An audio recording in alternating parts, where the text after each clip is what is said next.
So I received the Bandai triple pack that includes Mechagodzilla from 1993, Garuda, and Fire Rodan. And for today, I'm just going to go through Mechagodzilla, which I would say is the highlight of this. Each one of these has been released in the past, but now they're all being bundled together. They're all from the same movie, which is Godzilla vs. Mechagodzilla 2 from 1993. I thought it was a really good movie. I just watched it again and enjoyed it.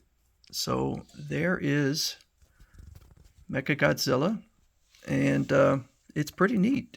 It's heavier than I expected. There's Godzilla. This is the closest I could come to from 1993. I think this is like 91 or 92, something like that. So they look nice together. And then we have the big one, which is the Solar Chogokin from, was it Godzilla versus Mechagodzilla from 2002?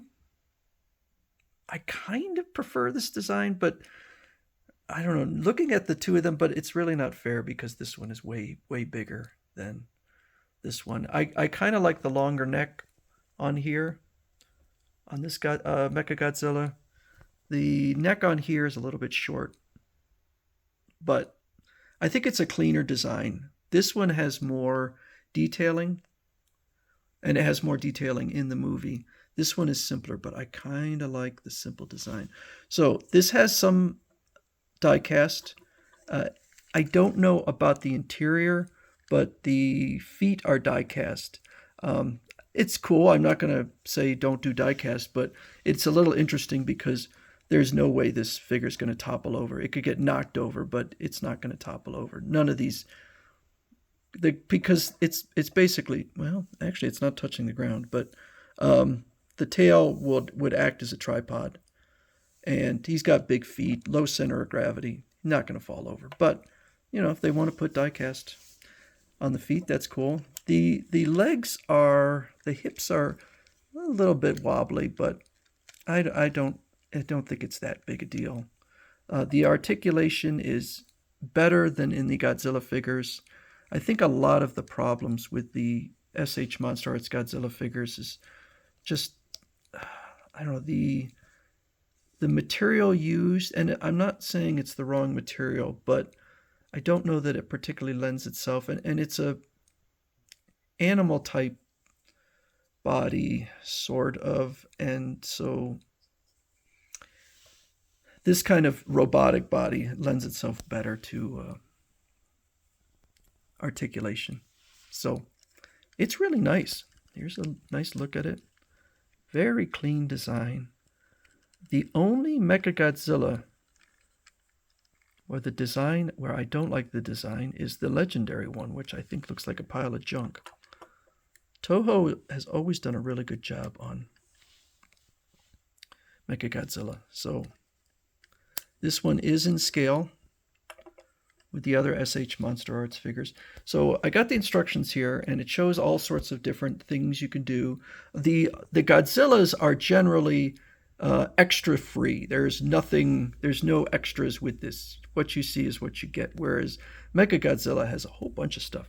The stomach plate, so that the top half can be pulled up, and I did, and I replaced this piece with this piece. This weapon in here, I don't remember what it's called, but it's able to reflect Godzilla's atomic breath back at him. Then you have in here, you're able to replace his eyepiece with this one, and this one is showing the damage that occurred in the movie where one of his eyes was damaged. So you can replace that. I did not do it. I did pull this piece off, but I couldn't, and I didn't use a lot of force, but I was not able to get this piece off. But I'm not going to blame Bandai because I really wasn't trying that hard. Then it shows in here, so we got the electrical weapons, which it's basically a cable that would shoot into Godzilla. In the movie, it was not very good. but I didn't bring that one out. So this also shows, so the head here, the neck can extend up, okay, like that. And then you can take the head and put it up like that and then push it back down. And so the point of that is to go into flying mode. And then the flying mode would also involve putting the arms there, extending the feet, or pointing the feet. So push his neck back down. We have extra hands. These are for flying mode. So this is kind of a Superman flying. And I think that's neat. The tail, I'm not sure what that's showing me. I guess, I don't know. Not sure what that's showing me. When I pointed the feet down, I did it once and one of them popped off. It popped in, but it was a little pain in the butt to do. So lots of, well, not a lot, but there's gimmicks on this, unlike the main Godzilla. And I was glad that they included the damaged eye, which is prominent in the movie, and then making it so that it's able to go fully into flying mode. So I'll give a little bit better look. Okay. So all of the exterior is plastic. It has a metallic look to it, but it is all plastic except for the feet. And then it has quite a bit of weight, so there might be die cast on the interior. I would say, well, Godzilla's kind of heavy too, and I don't think there's any die cast in there. So I'm not sure if there's any die cast other than the feet. But it is a really nice, clean design.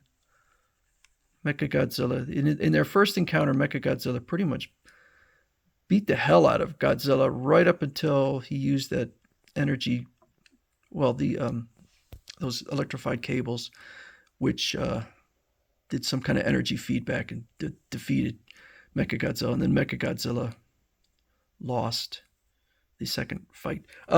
I will also add just one quick thing about the movies.